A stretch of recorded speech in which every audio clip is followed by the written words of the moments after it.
আজ বাংলা ৯ ভাদ্র ২৬শে আগস্ট এর কেটিসি বিন্দাস টিভি হইতে বিশেষ এবং গুরুত্বর সংবাদগুলি হল হাইলাকান্দি জেলার সঙ্গে মিজোরামের রেলওয়ে যাতায়াত যোগাযোগ বিচ্ছিন্ন হয়েছে। হাইলাকান্দি জেলার কিলারবাগ গ্রামের পাশ দিয়ে যাওয়া মিজোরামের রেল লাইন ধলেশ্বরী নদীর তীরে ভাঙ্গনে রেল যাতায়াত যোগাযোগ ব্যবস্থা বিচ্ছিন্ন হয়ে পড়েছে। ধলেশ্বরী নদীর জলের স্রোতে এর রেল লাইনের পার্শ্ববর্তী তীরে বারবার জলের ধাক্কা লাগার কারণে রেল সড়কটি নদীর ভাঙ্গনে তলিয়ে পড়ল। এ রেলওয়ে ট্র্যাক বর্তমানে ভয়াবহ হয়ে আছে। যাতায়াত যোগাযোগ পরিষেবা বন্ধ হয়ে গেছে। বর্তমান পর্যন্ত মিজোরামের সঙ্গে রেলওয়ে যোগাযোগ বিচ্ছিন্ন হয়ে পড়েছে। কয়েকদিন পর পর ৩ দফায় বন্যা হওয়ার কারণে অনেক জায়গায় যাতায়াত যোগাযোগ বিচ্ছিন্ন হয়েছে। রাস্তাঘাটের পরিস্থিতি ভয়াবহ আছে। উত্তরপ্রদেশ চলন্ত ট্রেনে দুভাগ। এই ভয়াবহ ঘটনা ঘটেছে উত্তরপ্রদেশের কিষান এক্সপ্রেস এর সাথে। চলন্ত ট্রেনে যাত্রীবাহী ৮টি কামরা কাপলিং ভেঙে দুভাগ হয়ে গেল। ট্রেন চলাকালীন অবস্থায় ট্রেনের চালক ছুটলেন মাঝপথে যাত্রীবাহী সহ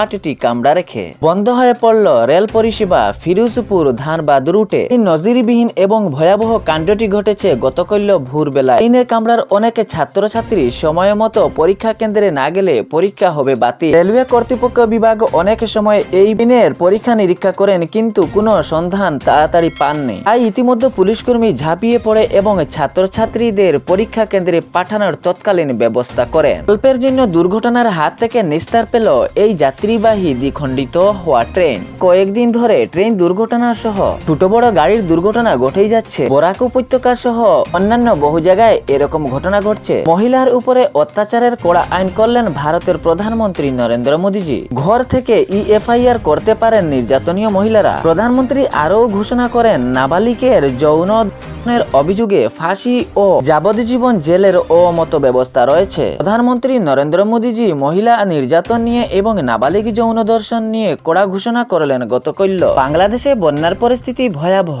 বাংলাদেশে বন্যায় কবলে অসংখ্য লোকজন সহ গৃহপালিত পশু এবং বসবাস করা নিজের ঘর বন্যায় জলে ভাসিয়ে গিয়েছে। নিয়ে বাংলাদেশের পরিস্থিতি খুবই ভয়াবহ হয়ে উঠেছে। সেখানের লোকজন চোখের জলে ভেসে দিন কাটাচ্ছেন। অনেক লোকজন আহত নিহত হচ্ছেন এই বন্যার জলের কারণে। সেখানকার মানুষের আশ্রয়ের ঠিকানা নেই। বন্যার কারণে সেখানের মানুষের দিন যাপন কাটাতে হচ্ছে খুবই কষ্টের মাধ্যমে। পরিস্থিতি খুবই বিপর্যয় হয়ে উঠেছে। এ পরিস্থিতি দেখে ভারতের কাছে সাহায্যের হাত বাড়ালেন বাংলাদেশের মোহাম্মদ ইউনূস। করিমগঞ্জ জেলার বিভিন্ন জায়গায় বন্যার জল থামায় খুব বেশি কষ্ট হয়ে উঠেছে সেখানকার লোকজনের খাদ্য ব্যবস্থা সহ যাতায়াত যোগাযোগ ব্যবস্থা।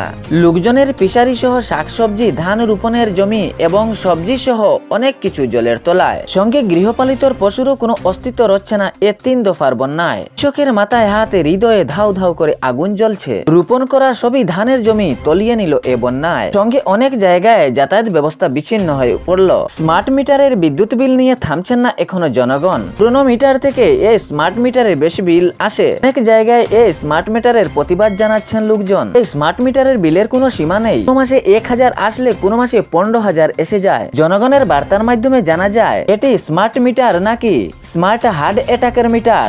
এই স্মার্ট মিটারে অনেক বিল বেশি আসে। এটা জনগণ কোনোভাবেই মানছেন না। ফলে এরকম নিত্য নতুন খবর পাওয়ার জন্য কেটিসি বিন্দাস টিভি ফেসবুক পেজটি ফলো করে ভিডিওটি লাইক করে এবং শেয়ার করতে ভুলবেন না, যাতে সঠিক সংবাদগুলো অন্যজনের কাছে পৌঁছায়। এবং সাথে ইউটিউবে দেখলে ভিডিওটি লাইক করে চ্যানেলটি সাবস্ক্রাইব করে রাখবেন। খবরটি শেষ পর্যন্ত শোনার জন্য সবাইকে ধন্যবাদ।